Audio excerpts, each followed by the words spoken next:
Hello நண்பர்களே, எல்லாரும் எப்படி இருக்கீங்க நண்பர்களே? எனது வீடியோ பாருங்க, சப்போர்ட் பண்ணுங்க நண்பர்களே. பூமிநாதனுக்கு வயது 60 ஆச்சு. விவசாயி. பையன் பேரு ரகு. படிச்சு முடிச்சுட்டு அப்பாக்கு எந்த உதவியும் செய்யாம ஊர சுத்தி வர்றது தான் அவன் வேலை. அப்பா என்ன சொன்னாலும் கேட்க மாட்டான். எல்லாமே அவன் விருப்பம்தான், அவன் இஷ்டம்தான். அப்பா ஒரு நாள் பயங்கர கோபத்தோட, "நீ என்னதாண்டா செய்யலாம்னு இருக்க? இப்படியே இருந்தா நாளைக்கு உனக்கு யாரு பொண்ணு குடுப்பாங்க?" கேட்டாரு. உடனே ரகு, "நான் எந்த வேலைக்கும் போக மாட்டேன். நான் சொந்தமா தொழில் செய்ய நினைக்கிறேன். ஆனா அப்படியான தொழில் இந்த கிராமத்துல இல்ல" அப்படின்னு சொன்னான். அப்படி துரை என்ன தொழில் செய்ய போறாருன்னு அப்பா கேட்டார். உடனே அவன், "எனக்கு சமைக்கிறதுல தான் ரொம்ப இன்ட்ரெஸ்ட். அதனால நான் ஹோட்டல் வைக்க போறேன்" அப்படின்னு சொன்னான். அப்பா எவ்வளவு சொல்லியும் அவன் பிடிவாதத்தோட இருந்தான். "சரி, நீ எந்த தொழில் கத்துட்டாலும் முறப்படி தான் கத்துக்கணும். என்னோட தங்கச்சி, அதாண்டா உங்க அத்தை, மெட்ராஸ்ல ஹோட்டல் தான் வச்சிருக்காங்க. நீ அங்க போய் கொஞ்ச நாள் இருந்து தொழில கத்துட்டு வா. நான் அவளுக்கு லெட்டர் போடுறேன். நீ கிளம்ப தயாராயிரு" அப்படின்னு அப்பா சொல்லி இவனை சமாதானப்படுத்தி சென்னைக்கு அனுப்பி வைக்கிறாரு. ரகுவோட அத்தை பேரு ஜெயா, மாமா பேரு முருகன்.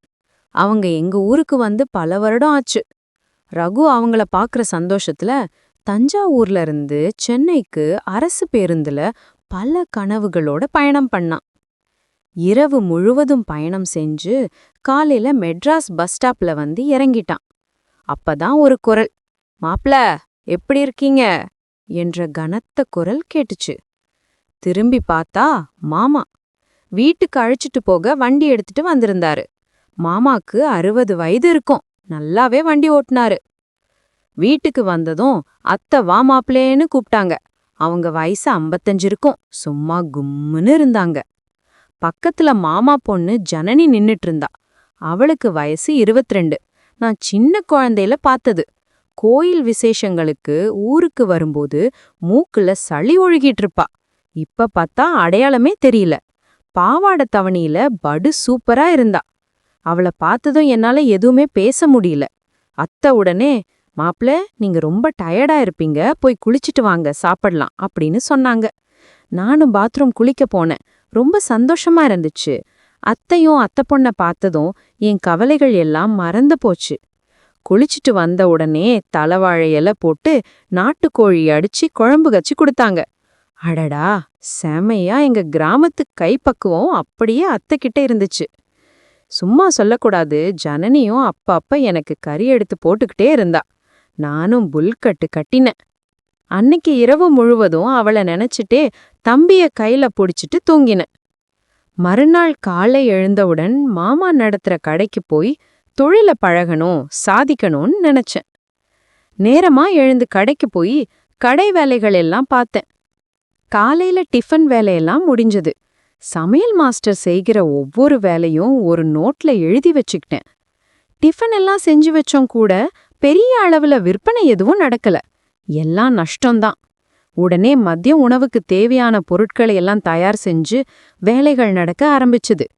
நானும் சமையல் மாஸ்டர் கூடவே இருந்து என்ன பொருள் எவ்வளவு அளவுல போடுறாங்க அப்படிங்கிற குறிப்பு எடுத்து வச்சுக்கிட்டேன். மதியமும் பெரிய அளவுல விற்பனை எதுவும் நடக்கல. செஞ்சு வச்ச பாதி பொருட்கள் மிச்சமாயிடுச்சு. மாமாவோட முகமே சரியில்லை. பார்க்கவே ரொம்ப பாவமா இருந்தது. தொடர்ந்து கடை நஷ்டத்துல போறதால கடைக்கு முன்னாடி இருக்கிற இடத்துல அத்தை பானிபூரி கடை போட்டிருக்காங்க. 4 மணிக்கு மேல அத்தை கடைக்கு வந்து வேலைகளை பார்க்க ஆரம்பிச்சாங்க. அத்தையோட உடைய ரொம்ப மிடுக்கா இருந்துச்சு. தயாரிப்பு வேலைகள் எல்லாம் நடந்துட்டு இருக்கும்போதே கடைக்கு முன்னாடி கூட்டம் கூட ஆரம்பிச்சது. என்னடா கூட்டம்னு எனக்கு பெரிய எதிர்பார்ப்பு இருந்துச்சு. அப்புறம் தான் தெரிஞ்சது, அத்தையோட பானிபூரிக்கு தனி ரசிகர் கூட்டமே இருக்குது. பானிபூரி கடையில விற்பனை படு அமோகமா இருந்துச்சு. அத்தனையும் அத்தை ஒரு ஆள் பார்த்துட்டு வராங்க. கூட உதவிக்கு கூட யாரும் இல்ல. நான் உதவி செய்ய போனேன். ஆனா என்ன கடும் கோபத்தோட வெளியே அனுப்பிட்டாங்க. மறுபடியும் இரவு டிஃபனுக்கு தேவையான பொருட்கள் எல்லாம் எடுத்து இரவு பணிகள் தொடங்கிச்சு. மாஸ்டர் கூடயே இருந்து இரவு உணவு எப்படி தயாரிக்கிறார்கள் அப்படின்னு பார்த்து தெரிஞ்சுக்கிட்டேன். இப்படியே தினசரி ஹோட்டல் கடையில விற்பனைக்கு குறையறதும் பானிபூரி கடையில விற்பனை அதிகரிக்கிறதுமாக இருந்துச்சு. சும்மா சொல்லக்கூடாது, நானும் எத்தனையோ ஊர்ல பானிபூரி சாப்பிட்டிருக்கேன். ஆனா அத்தை கடையில இருக்கிறது போல சுவை எங்கேயுமே இல்ல. அத்தை மாமா வீட்டுக்கு போனதுல இருந்து அத்தையுடைய பானிபூரிக்கு நான் அடிமையாயிட்டேன். அவ்வளவு சுவை, அப்படி ஒரு மனம். அத்தை மாமா 2 பேரும் அவங்க வேலையில பிஸியா இருக்கிறதால நான் ஓய்வு கிடைக்கும்போது வீட்ல போய் ரெஸ்ட் எடுப்பேன். அப்போ ஜனனி கூட இருக்கிற வாய்ப்பு கிடைச்சுது. ஜனனி ரொம்ப யதார்த்தமான பொண்ணு. என் அத்தை பொண்ணா இருக்கிறதால என் மேல உரிமை எடுத்து பழகுவா. நானும் அவ மேல கொள்ள பிரியமா இருந்தேன். அவ எப்போதும் பாவாடை தாவணியில வலம் வர்றது எனக்கு ரொம்ப புடிச்சிருந்துச்சு. அவ என்கிட்ட மனம் விட்டு பேச ஆரம்பிச்சா. அத்தை மாமா 2 பேரும் ஜனனிய வெளிய விடவே மாட்டாங்க. வீட்டுக்குள்ளேயே இருக்கிற அவளுக்கு நான் மட்டும்தான் ஆறுதல். நானும் அவளோட மனம் விட்டு பேச ஆரம்பிச்சேன். இருவருக்கும் இடையில நெருக்கம் அதிகமாச்சு. ஒரு நாள் உணர்ச்சி அதிகமாகவே அவகிட்ட நான் அது வேணும்னு கேட்டுட்டேன். என்னடா இப்படி கேக்குற அப்படின்னு என் மேல கோபப்படுவான்னு நினைச்சேன். ஆனா அதுக்கு நேர் எதிரா எதுவும் சொல்லாம மெலச்சு நின்னான். இதுதான் சமயம்னு அவளை மெல்ல தாவி அணைச்சுக்கிட்டு முத்தமழை பொழிய ஆரம்பிச்சேன். அவளும் முத்தங்களை கொடுத்தா. இப்படியே தினசரி காலையில கடைக்கு போய் சமையல் வேலை பார்க்கறதும் மதியம் வீட்டுக்கு வந்து ஜனனி கூட கசமசா பண்றதுமாக இருந்துச்சு. சமையல் வேலை மேல எனக்கு பெரிய நம்பிக்கை இல்ல. தினசரி செய்யக்கூடிய எல்லா பொருளும் விற்பனையாகாம வீணானது. அத்தை கிட்ட கேட்டு பானிபூரி செய்யற கலைய கத்துக்கணும்னு ஆசை. ஆனா அத்தை அந்த ரகசியத்தை மாமா கிட்ட கூட சொல்லி கொடுக்காம இருக்காங்க. பலமுறை ஜனனி கிட்ட கூட இத பத்தி கேட்டுட்டேன். அம்மா, பானிபூரி வைக்கிற ரகசியம் என்னன்னு. ஆனா பெத்த மகளான ஜனனிக்கு கூட இந்த ரகசியம் என்னன்னு தெரியல. நாளுக்கு நாள் பானிபூரி கடையில விற்பனை அதிகமாச்சு. கூட்டங்களை கட்டுப்படுத்த தினசரி 2 காவலர்கள் கூட வர ஆரம்பிச்சாங்க. ஒரு நாள் சாதாரணமா 5000 ரூபாய்க்கு விற்பனை ஆகும். அத்தையும் தொழில்ல ரொம்ப கவனமா இருந்தாங்க. அந்த வித்தைய யார்கிட்டயுமே சொல்லிக் கொடுக்கல. எனக்கு அவங்க மேல கொஞ்சம் ஆசை இருந்தா கூட அந்த ஆசை எல்லாமே விட்டுட்டு அவங்க கிட்ட தொழில் கத்துக்கணும்னு பல முயற்சிகள் செஞ்சேன். ஆனா அத்தனையுமே வீணானது. ஒரு நாள் காலையில சமையல் வேலையெல்லாம் முடிச்சிட்டு வீட்டுக்கு வந்து ஜனனி கூட ஜாலியா பேசிட்டு இருந்தேன். மதியம் கடையில பானிபூரி வேலைகளை தொடங்குற அத்தை கரண்ட் இல்லைன்னு அரைக்கிறதுக்கு வீட்டுக்கு வந்தாங்க. இத நாங்க 2 பேருமே கவனிக்கல. அவளை ரூமுக்குள்ள கூப்பிட்டு போய் சுகம் காட்டிட்டு இருந்தேன். அப்போ திடீர்னு பாத்திரங்கள் உருள்ற சத்தம் கேட்டுச்சு. நான் ஜன்னல் கம்பி வழியா மெல்ல எட்டி பார்த்தேன்.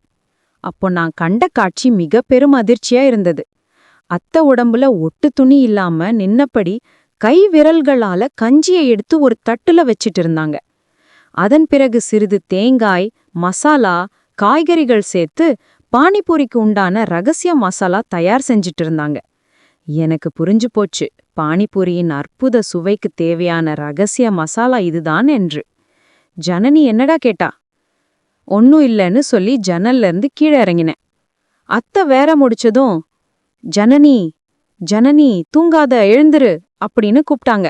ஆனா ஜனனி கூட நான் இருக்கிறது அவங்களுக்கு தெரியாது. நான் என்ன பண்ணட்டும் இப்படி திடீர்னு கதவை தட்டினா? திடீர்னு கதவை தள்ள நாங்க 2 பேரும் அரைகுறை ஆடையுடன் நின்னுட்டு இருக்கோம். எங்களை பார்த்ததும் அத்தைக்கு கடுமையான கோபம் வந்துடுச்சு. கண்டபடி திட்டி, இனிமே நீ இந்த வீட்ல இருக்கக்கூடாது, வெளிய போகணும்னு சொன்னாங்க. நான் அத்தைக்கிட்ட பல முறை கெஞ்சினேன். ஆனாலும் ஒத்துக்கல. மாமா கிட்ட இத நான் சொல்றதுக்கு முன்ன நீயாவே உன் துணிமணிகளை எடுத்துட்டு ஊருக்கு போயிருன்னு சொன்னாங்க. நான் அவங்க சொன்னபடியே துணிமணிகளை எடுத்துட்டு ஊருக்கு போயிட்டேன். ஊருக்கு போன கொஞ்ச நாள்ல ஜனனிய மாசமா இருக்கேன்னு கடிதம் போட்டேன். எனக்கு தூக்கி வாரி போட்டது. ஜனனிய எப்படியாவது கல்யாணம் பண்ணிக்கணும்னு நினைச்சேன். ஒரே மாதத்தில் யாருக்கும் தெரியாம ஜனனிய கூப்பிட்டு போய் ஒரு கோயில் வச்சு கல்யாணம் முடிச்சிட்டேன். எங்க அப்பாவும் எங்க அத்தை மாமாவும் இந்த கல்யாணத்துக்கு சம்மதிக்கல. சென்னையிலே ஒரு சின்ன இடம் பார்த்து அங்க பானிபூரி கடை போட்டேன். கொஞ்ச நாள்ல விற்பனை அமோகமா இருந்துச்சு. சில மாதங்கள் கழிச்சு மாமா ஜனனிய பார்க்கணும்னு எங்க கடைக்கு வந்தாரு, அத்தைக்கு தெரியாம. விற்பனை ஆகிறத பார்த்து சந்தோஷப்பட்டாரு. மாமா இந்த விஷயத்த அத்தைக்கிட்ட சொல்லியிருக்காரு. அத்தை உடனே கிளம்பி எங்க கடைக்கு வந்தாங்க. பானிபூரிய சாப்பிட்டாங்க. அவங்க கொடுக்கிற அதே சுவை அந்த பானிபூரியில இருந்தது. இந்த சுவை எப்படி வந்தது அப்படின்னு அவங்களுக்கு ஒரே குழப்பமா இருந்தது. என்கிட்ட அவங்களால கேட்கவும் முடியல.